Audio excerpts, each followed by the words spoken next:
Kasiyahang umantong sa trahedya, patay ang 5 magkakamag-anak kabilang 3 bata matapos tumaob ang sinasakyan nilang bangka sa Pampanga River.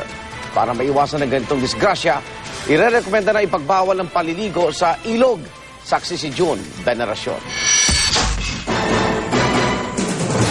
Hanggang kumagat ang dilim kagabi, bigong matagpuan ng mga rescuer ang 5 sa 7 magkakamag-anak na sakay ng isang tumaob na bangka sa ilog Pampanga sa bahagi ng bayan ng San Luis. Nagkayaan lang doon silang maligo sa kabilang pampang. Kanina, katuwang ng mga mag-isda, isa-isang natagpuan ng 5. Unang nakuha ang labi ni Alvin Guevara, alas 7:30 ng umaga. Bago ang paglutang ng katawan ng asawang si Rhea pasado alas 12 ng tanghali. Pagkatapos, ay nakita na rin ang 8 taong gulang na pamangking si Jovelyn Guevara at ang 6 taong gulang na anak na si Aldre Guevara. Huling natagpuan ng 9 taong gulang na pamangking si Nigel Ray Lucero na emosyonal na kinilala ng kanyang mga nag-aabang na magulang.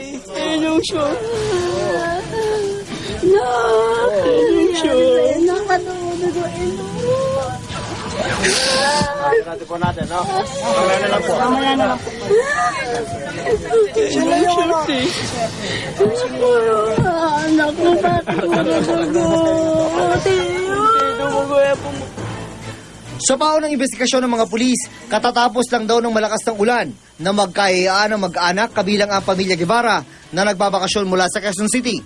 Nagaharutan ng mga sakay kaya nawala raw sa balanse ang bangka. Lumubog ang likurang bahagi, saka ang kabuuan. Siyempre, makakayan, magpipinsan, nagbibiruan sila.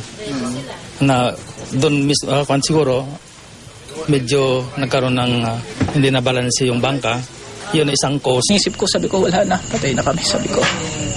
Hindi ko na kaya. Sabi ko, Lord, tulungan mo na lang. Tulungan mo kami, sabi ko na gano'n.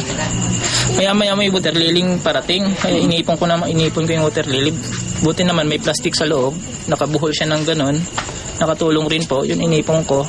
Sinamba ko yung pamangkin ko. Kwento naman nakaligtas, may mga butas daw ang bangka, pero pinabulaan na nito ng may-ari. Lumulubog po yung fiberglass po ito eh. Lubugin yan. Ilan lang kain yung dalhin? Pwede naman po sila, kaya lang siguro nagpanik po sila nung Kaya ba yan ang 7? Pwede ho rin, kaya lang nagpanik po siguro sila. Dati nalubog na yan. Lumulubog po ito kapag sa tubig. Hindi itong unang pagkakataon na may mga dalunod dito sa Pampanga River at pinangangambang hindi pa ito ang magiging huli.